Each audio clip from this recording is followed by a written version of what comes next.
יעקב.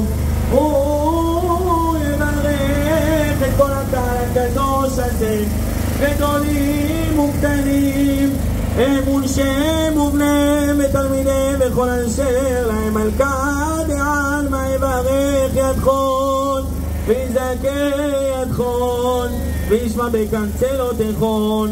עכשיו כל אחד יבקש בפה כל מה שהוא רוצה, ובעזרת השם הקדוש ברוך הוא ישמע את הכל. כל מה שהוא צריך, בריאות, פרנסה טובה, נחת מהילדים, עושר, פרנסה טובה, זרע של קיימא, זיווגים הגונים, בעזרת השם שמירה על הארץ שלנו, שהקדוש ברוך הוא ישמור אותנו מכל הרשעים, מכל המסביב שרוצים רק לחלות אותנו, שהקדוש ברוך הוא יחלה אותם בעזרת השם. כל הציבור בעזרת השם עכשיו יגיד שיהיה לנו רק בשורות טובות, בשורות טובות,